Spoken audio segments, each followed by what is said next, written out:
Hello guys, this is going to be a commentary featuring gameplay of Execution on Anvil. This commentary is going to primarily revolve around my thoughts on the changes that Epic has made to Judgment, especially the franchise in general. I made a video covering these same exact aspects, but my thoughts have changed over time and I wanted to share that with you guys.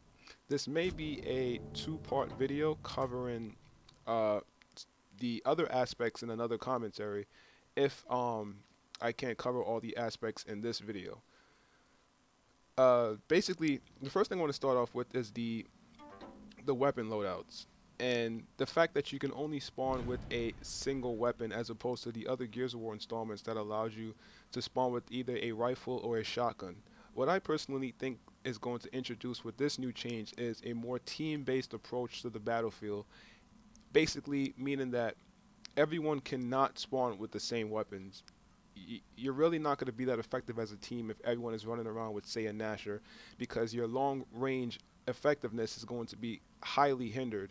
So you're going to have to be more team oriented, where certain players will spawn with specific rifles and the other players will spawn with a specific shotgun to cover a more vast variety, especially when you want to overtake a certain point in the game and playing domination or even team deathmatch to cover, you know, the best part of the map, or just trying to overtake and gain control of a power weapon. The next thing I wanted to touch up on was the fact that rifles no longer have stopping power, and like I said previously in my other video, I'm still highly happy about the fact that they took off stopping power, because the game is going to really be sped up and more fast-paced oriented.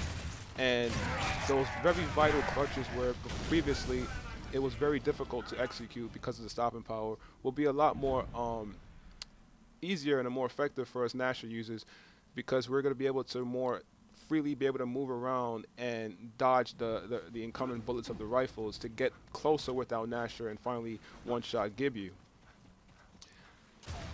Pretty much previously, it was very difficult to kill someone that was pretty much in vicinity of the Nasher's kill range while they were spraying most likely a Lancer, because the Lancer, with its devastating stopping power and the fact that it's an automatic that shoots bullets at a very fast fire rate, so most of us, even some of us who don't even know, you utilize your character's movement to help line up your shots, especially when you're strafing. So if your character's movement is completely slowed down, this really does take a big impact on your overall aim, which really made it difficult for you to kill the guy who was spraying the Lancer at you.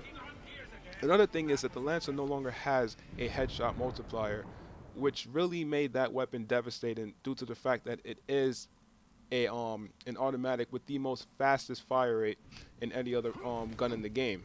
I think the Vulcan's faster, I'm not sure the Mosher, but it's amongst the fastest firing weapons in Gears of War's franchise. So to have a weapon that can fire bullets that quickly, along with the fact that it can be active reloaded to gain a damage boost, along with the fact that it did have a headshot multiplier, which made it even stronger, made that weapon pretty much overpowered, because you can get down within a second if the bullets were sustained on your head. Especially, another thing is the weapon really had little to no recoil. Another good thing that Epic has done with the rifles is they address the retro poke, or the failed retro charge attempt.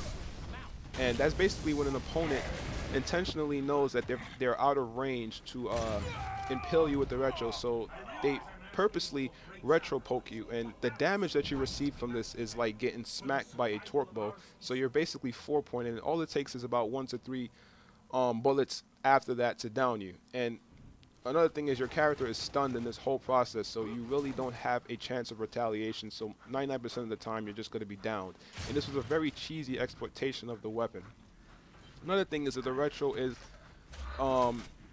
supposedly harder to feather, and feather is when you're just tapping the trigger very lightly to control the recoil, making it somewhat of a semi-automatic weapon, which really made the weapon in Gears of War 3 a very versatile weapon, because it could compete with the hammer burst along with the Lancer in mid-range scenarios and long-range scenarios. So the weapon was pretty much the most versatile weapon in Gears of War's franchise of weapons that you can spawn with.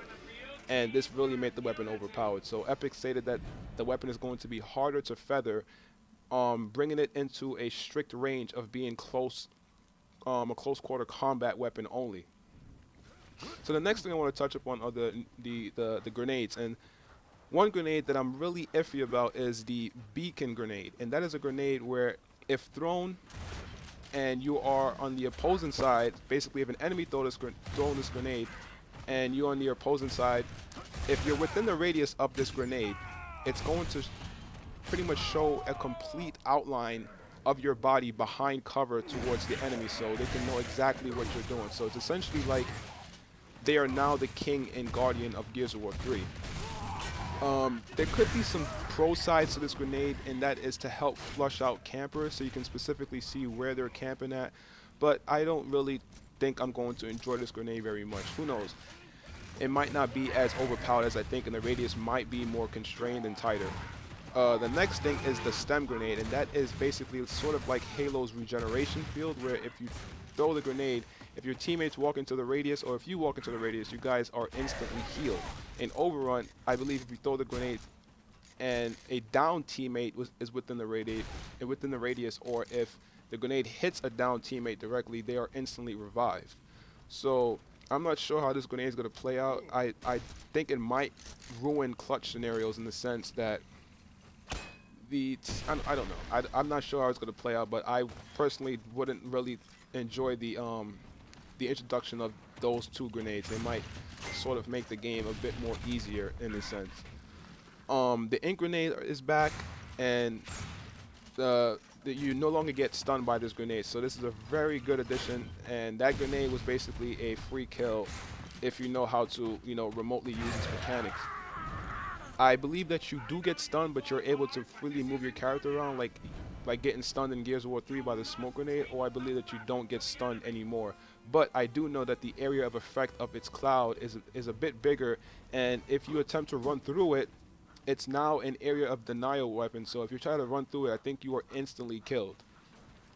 The next weapon or grenade is the incendiary grenade, and that grenade is still back, but it's no longer a weapon where each team is able to have access to it, creating slow-paced gameplay as well as stalemate. So I believe it's only a weapon that's in the middle of the map and is more considered a power weapon. So that is a good change that Epic has made, because that weapon was really, really, really powerful, and really it took little to no effort to use. And the frag grenades are back, but the radius of the explosion when thrown is 50% less, but the damage is still the same. So if you're still within the radius, you are pretty much killed. And you can no longer tag these frag grenades on the wall, which allows, again, for a more faster paced experience, as well as I believe you can tag the grenades on the wall, but it's basically throwing it towards the wall. They stick on the wall, but they're still going to detonate as if it pretty much stuck on an enemy. So it's not going to stay there and act as a mine anymore. So the next thing I wanted to touch upon is the new control, pretty much the default control scheme, and it's no longer going to be like the previous Gears of War installments. In Gears of War Judgment, to switch between your primary and secondary weapons, you're going to have to tap Y, sort of like Halo, and to switch to your snub pistol, you're going to have to hold Y. And to throw grenades, you're going to have to tap the left bumper, which is like a fast throw, as opposed to the slower throw that is in the previous Gears of War. To aim the grenade and twirl it to get into a more precise area, you're going to have to hold the left bumper to aim the grenade. And to tag someone with the grenade, you're going to have to hold the left bumper and press B simultaneously. And the TACCOM is now toggled through the D-pad. I'm not sure if any one of the directions, if it's up, down, left, or right, will basically will activate the TACCOM feature, but it's now in the D-pad. And that's pretty much it. And the alternate weapon controls is basically X is to run and dive, A is to take cover, hold the right bumper to pick up weapons, tap the right bumper to reload, which takes priority over the weapon pickup, and you press down on the D-pad for your TACCOM. Another thing I wanted to touch upon was the falling from ledges that was introduced to pretty much the franchise in Gears of War Judgment. I have seen that when you do fall, you sort of stagger a bit and you take damage. So this is a good thing that Epic has added, so people can't just run away from a fight and, you know, fall from a ledge and continue to run. So if they're already 4-pointed and weak and they try to fall from the ledge, they're gonna just die. And another thing is that they stagger, so by falling from the ledge, you are at risk, and you can't just get one-shot gibbed once you land, because it's like getting stunned. But one thing I don't like about the fact that you can fall from ledges is that you can shoot while falling from the ledge. I would rather that you can only shoot once you finish your staggering animation when you finish landing.